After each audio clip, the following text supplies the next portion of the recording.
Hey, friends, welcome back to the Called to Lead podcast. So, in the last episode, I did a bit of a deep dive into my numbers from 2023 and shared a little bit more about how I am choosing to focus on renewal for my business.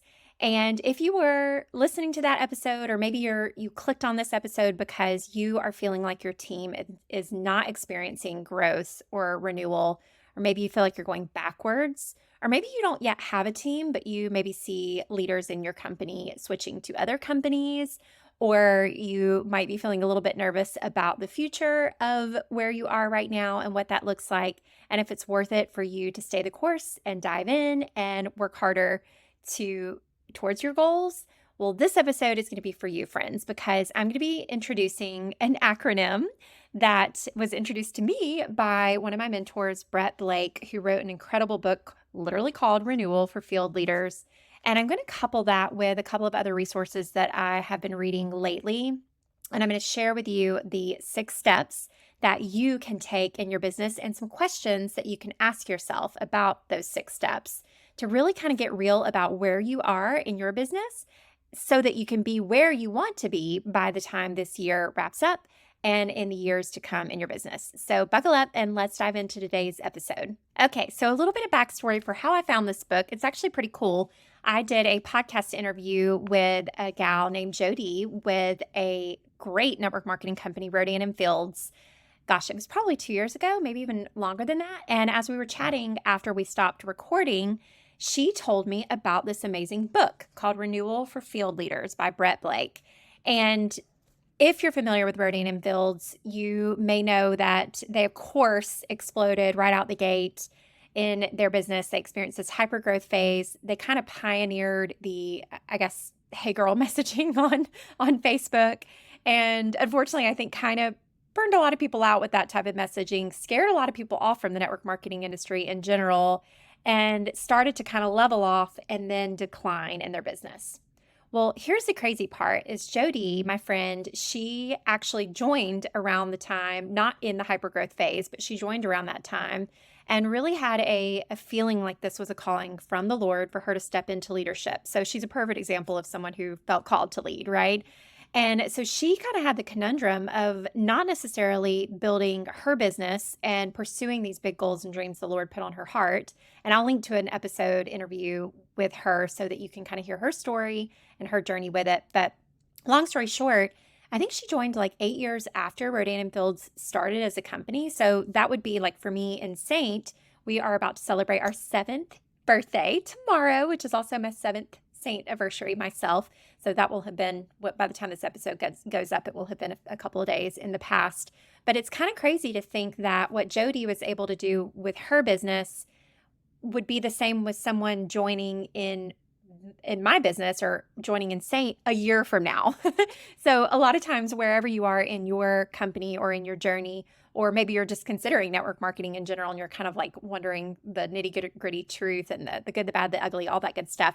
Well, it's true that with any business model, there are going to be ups and downs in a life cycle.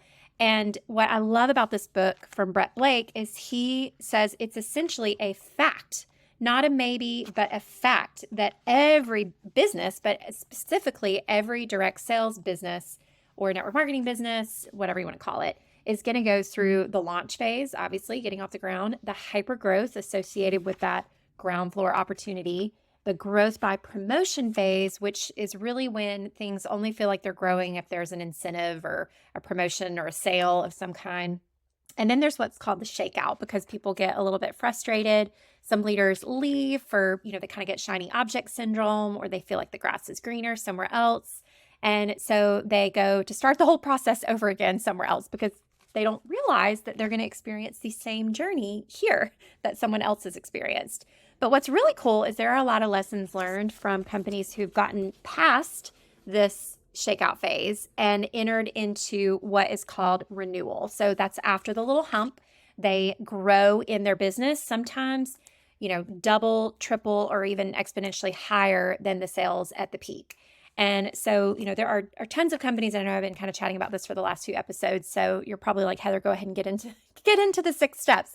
But my point with this is, as I've said on a couple of episodes, I do believe that Saint, the company I'm a part of, is in that phase because we're in year 7 where we are in the shakeout, and I believe we are going to be entering into a season of renewal here coming up soon, meaning we as top leaders have followed the steps that are in this book and that I'm going to share with you today, and we're starting to see the fruit and the growth from them, and it's something that I'm going to be sharing throughout this entire year along with my actual numbers like I did on the last episode. So if you want the inside scoop on what a girl's business looks like as a top leader, I am going to share all of the tea. Spill the tea? Is that what it is? Share all the goodness with you guys, okay? But I love that Jody shared this book with me. I think it was about 2 years ago. And then I shared it with a couple of other leaders. And just now, because I think we just have been in the shakeout here lately, are people really taking it seriously and really kind of drilling back down over it. But I believe in it because I did implement a lot of these things. And I think that's one of the reasons why my business was somewhat insulated and it did grow last year when many others did not. So you guys ready for the 6 steps? And guess what? It's an acronym because I love an acronym, and clearly Brett does as well. And as he says himself, it's not necessarily the sexiest or sleekest acronym, but it's Chisel. Chisel. And I love that he kind of uses the analogy or the description of like carving a statue, or like, basically chiseling out your business in a way that is, a beautiful form and really getting strategic and smart. And he says it's more of an art than a science. And then that reminded me of another book I'm reading called 10X is Easier Than 2X by Dan Sullivan and Dr. Benjamin Hardy. And in that book, there's a whole intro segment about Michelangelo creating the David and going 10X in his business. And so I have been really inspired by reading both of these books. And what's really cool is they complement each other. And I'm also going to be throwing in some of my kind of called to lead biblical basis spin on it, if you will, because truly any strong, solid biblical principle is found in Scripture. One of my favorite places to go to find that wisdom is in Proverbs, which I'm so excited because my Bible recap is just now getting into Proverbs this week, which is my second favorite book of the Bible. But I digress. Okay, James is my first favorite if you didn't know that about me. But let's get into this Chisel acronym, because there's something that you can kind of work on, not necessarily in order. So it's not like 6 steps that you have to do in order, but they are designed, especially the first couple, to be the most important, the 2 things that you should really focus on up first. So again, I'm going to share the Chisel, what each one means, and then I'm going to give you a question that you can ask yourself to really hyper analyze or focus on where you are in your business and where you want it to be. So the C in Chisel stands for cash.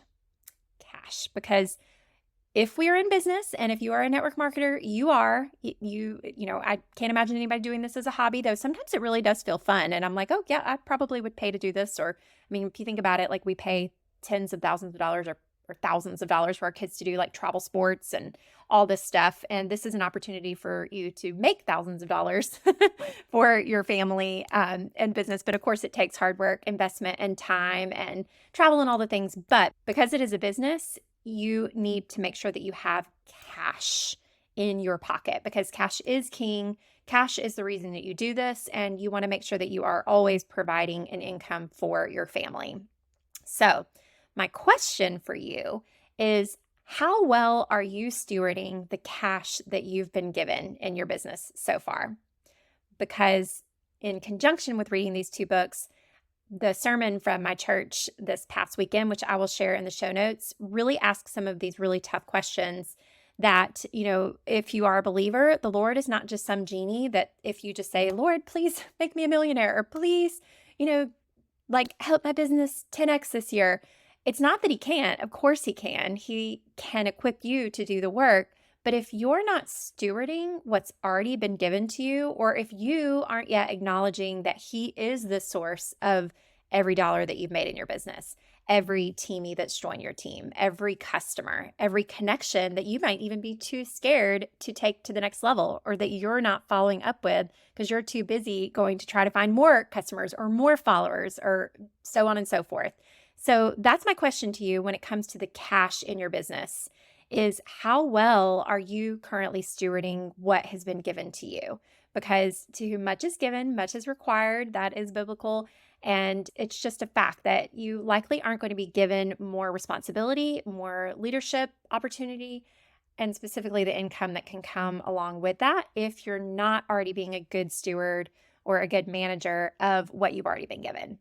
So the reason that Brett says that this is the first step, cash, is because you want to take this time, just like my pastor said this week, to really get clear where your money is coming in from your business and where you're spending your money. So it's really easy, especially if you listen to podcasts like mine, where I might recommend a tech tool that you're paying monthly for, or you hear of somebody else that's using some shiny thing and you want to invest in it yourself. Or maybe you got a little distracted in your business like I did last year and tried to focus on monetizing outside of the best monetization model that I can think of, which is my network marketing business. And I tried to develop courses and programs to monetize, which meant I had to invest in a very high level platform that cost me hundreds of dollars a month, you guys, hundreds of dollars. No network marketer should be paying hundreds of dollars a month. Maybe if you're like a tippy top leader with tens of thousands of people on your team, but I should not be spending hundreds of dollars a month on trying to make an income outside of the biggest blessing that has been given to my family, which is my network marketing business. And so this is the time of year where I encourage you to do what I'm doing, which is analyzing every dollar that I spend in my business. Is it bringing you value? Is it truly an investment in your business? And is it bringing you a return? Because if you are truly in the shakeout, it may be that your business may go backwards this year a little bit, okay? So there are certain aspects that you can control with that by focusing on things like your personal sales. But before you even focus on that, I encourage you to get really clear on your cash that you have right now and on how well you're stewarding that. So create a budget and ask yourself those tough questions. And that, my friends, is the C. And don't worry, we are going to be doing a deeper dive episode on each of these different principles, and I'll be updating you on exactly what I'm doing along the way. So we'll go deeper. This is a brief overview. Brief is, in Heather terms, brief. So that's the C, cash. So H is hope. Hope. And the question I want you to ask yourself is, where's your belief and your hope in your business or your company or your team right now? Where is it? Is it high? Are you optimistic? Are you nervous? Are you feeling like unsure? What is your belief in where you are right now? Do you really believe that you can follow the proven paths and take control of your business in a way that you can not only experience renewal for yourself, but you can align with others, maybe in your company, to help create renewal for the entire company? Because rising tides raise all ships. And if you love your product, then it's definitely worth, kind of doing a gut check to see, how are you showing up to your team? Is it with an energy that's inspiring and optimistic and excited? Or is it maybe an energy that might feel a little bit desperate? Are you trying to make it about you? Are you saying things like, I need you to do this for me? Because I can tell you, those are not things that are ever going to inspire someone to have hope in their business. But if you, like I do, genuinely believe and can look into, read the book if you need to, and I'll link to it. Unfortunately, there's not an Audible, can't listen to it, but you can definitely order it, and I'll make sure that it's linked in the show notes for you guys to check out. But essentially, I do believe that we will experience renewal because I love this brand. I love this product. I know a lot of women. I have a lot of happy customers and still have people reaching out to me every day, despite not building a following on social media at the moment. And I know they love this makeup as much as I do. And so as long as people are buying your product, whatever that is, and as long as people are enrolling in your business, then you can do anything that you want in your company. And it doesn't matter if it's in the shakeout. It doesn't matter if it's been around for 2 years, 10 years, 20 years. Anybody with any good, solid compensation plan that's based around a product can do big things in your business. So my question to you is, do you believe that? Do you really believe that? And even further, what kind of energy are you bringing to your team around that? And I will tell you that you will not experience renewal without instilling that hope and inspiration for what's possible for your team and encouraging them and inviting them to get get on board with the journey with you, which is exactly what I'm doing on this podcast. And hopefully you guys can feel my energy and excitement, my optimism, my hope, because first of all, going back to the Bible on this one, our hope is not in our company, right? Your hope is not in your job. Your hope is not in the things of this world. Your hope is in the Lord. And if you feel like your business is as much of a blessing as I feel like mine is, and that you feel like you've been called to that place, and He continues to show up, and ask Him, just pray. I can't tell you how many times I hear from somebody that says, I was feeling really down and discouraged about my business, and then I just went to the Lord in prayer, and dang, if two people didn't reach out to me about the, product or the makeup or whatever. And it happens all the time. So when you can acknowledge, again, going back to the C, that He's the source, and don't put your hope in whether your company makes it or not, okay? Because guess what? Worst case scenario, and like I said, I don't believe this, but if our company or any company were to change tomorrow, my hope is not in the company. My hope is in the Lord. I know He gave me this opportunity. I know that He has called me to stand firm here and to help, inspire all of you guys, hopefully, in that journey as well. But I know that if for some reason it's in His will for it to not experience renewal, I'm okay with that too, because I know He'll have a plan that's far bigger and far better than anything I could imagine. So where is your hope? What are you placing your hope in? That's another good question you can ask yourself. So the H stands for hope. So next up is, I have to spell it real quick. The I stands for innovation. So one of the things, and I'm just going to call it like it is, because why not? When I read this book, there was a glaring, obvious issue that I think kind of led to some of the growth by promotion and the shakeout within our company. And that was, we as a company tried to launch a new product that was very confusing, in fact, it was so confusing that you had to be certified to sell it.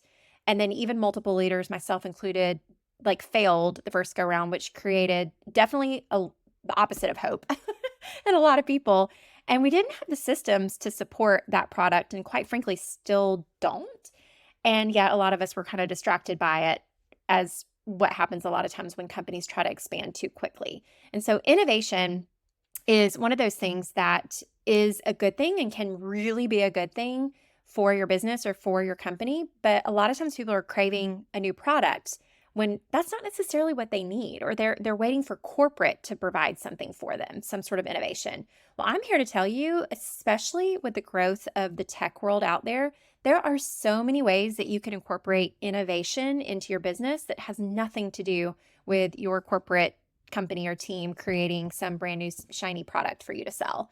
And so that's my question for you is, what types of innovations outside of your company's product can you implement into your business, or what innovations have you been implementing? Things like automations to really streamline the process, and really making sure that those automations are the steps that someone without the automations could be able to do, because a brand new distributor isn't going to be able to set up the systems for automation. Or, it's never meant to be something where it's just running on autopilot. As I've talked about in the past, automations are really the trigger to create the deeper connection. And it can be that layer of a reminder, if you will, to check in on your customers or to follow up. But it shouldn't be doing the work for you, if that makes sense. But automations, by using something like Project Broadcast, is a great way, or boards. I literally could not run my business without the free boards app. It's amazing.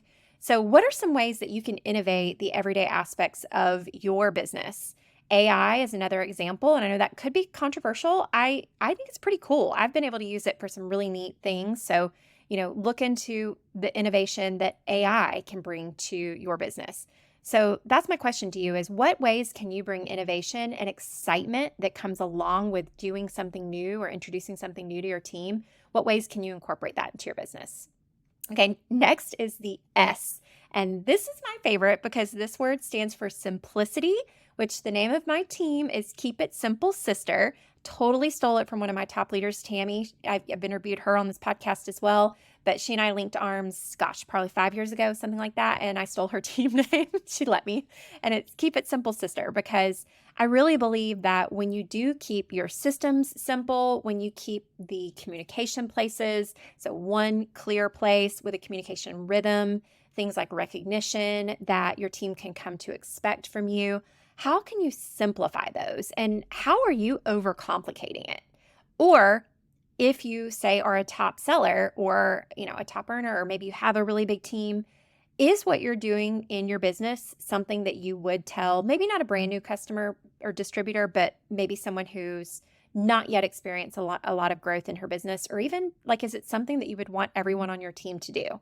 And can they do it? Did you invent some kind of complicated something that no one can duplicate because, it's cool for you, or maybe you have somebody like a hubby in the tech world that can do something like that?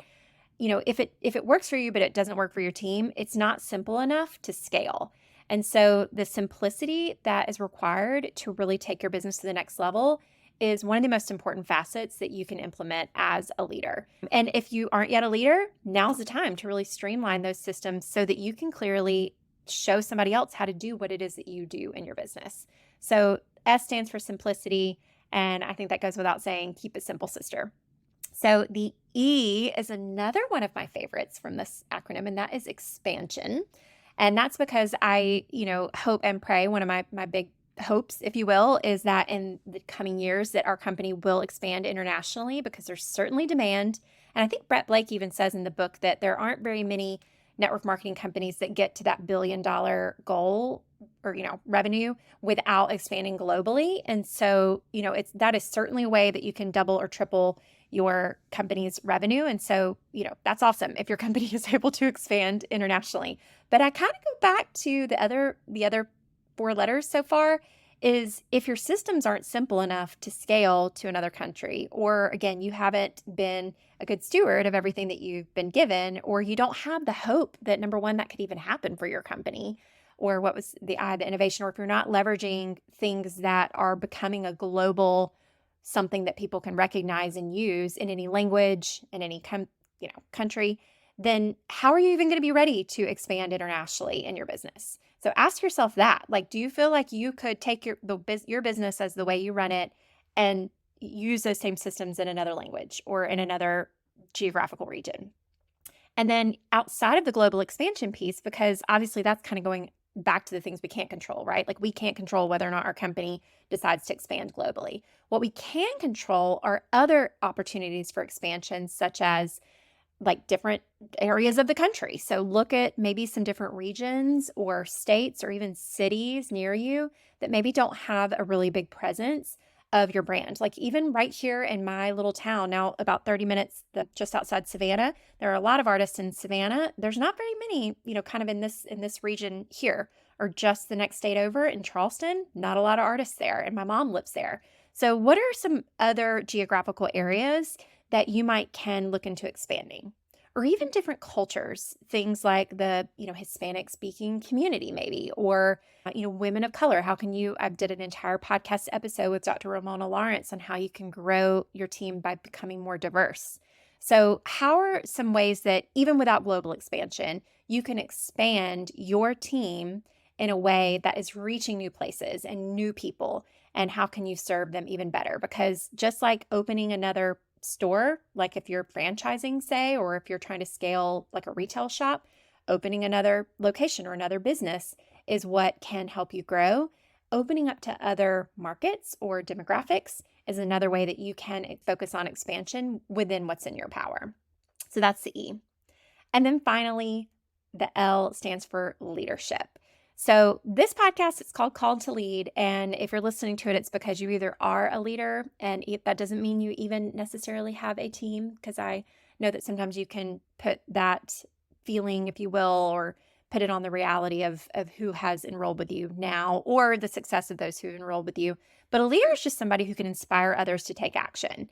And so if you have a desire to do that, now is the perfect time to not shy away from that leadership opportunity and look for ways that you can step up and lead from the front. So I actually can't remember if I shared this on this podcast. I know I've shared it with a couple of my leaders in different groups, but as I was reading through the Bible and doing an Advent study over the holidays, I was really inspired by the story of David. And I think I did talk about this on here, maybe. I can't remember. If I didn't, I'll talk about it again. But specifically, the story of David, who, when he stayed home from battle, and the time that other kings went to war and were right on the front lines of leadership within the people who were protecting their country, right? Or, or their nations. That's when he got complacent and comfortable and shied back, stayed at home, sat up on his rooftop. And that's when he slipped into sin. That's when he saw Bathsheba on the rooftop. That's when he started to spiral into some really, really bad decisions that cost him a lot of heartbreak and heartache in his life, because the Lord, while he gave him every bit of grace and mercy, and praise God for that, he still allowed him to suffer the consequences of those actions. And there were some really, really bad, sad things that happened to him that if he had just done what he was called to do, would just step up and lead, it's what he was meant to do, what would that have looked like? And so what does that look like for you right now? Have you, shied away from that leadership opportunity? Have you stepped back or maybe even stepped away from your clear vision for what you want for your business? I know I have, and I regret it. And I was honest with my team, with my leaders, that that's another reason why I'm going all in here at Saint. And yes, I'm going to keep doing this podcast, but I'm going to be unapologetic about the reason that I'm doing it, which is because I've got, a big enough team that this is kind of my team. This is my team training, my weekly team training that I'm inviting all of you, whether you're on my team or in Saint or not, to kind of join in, because I believe in it, not just for my team, but I believe in it for our company, and I believe in it for the industry overall. And that is why I feel called to lead in such a big way. And that is my 10X vision for doing everything that I do. Is it's not just about me. It's not just about my business. It's about you and how I can help inspire hope and equip you with the strategies to be able to lead your team to renewal whenever you get there. Because if you're not there yet, trust me, one day you will be. So I hope that this episode was helpful for you. And I hope that the chisel analogy, focusing on your cash, hope, innovation, simplicity, expansion, and leadership, can help give you some clear steps and then the questions that go along with them to guide you and your team to renewal this year. So stay tuned for much more on this topic. And thank you guys for watching and listening. And don't forget to subscribe if you want to watch or listen to more just like this. So thank you guys. Love you. Bye.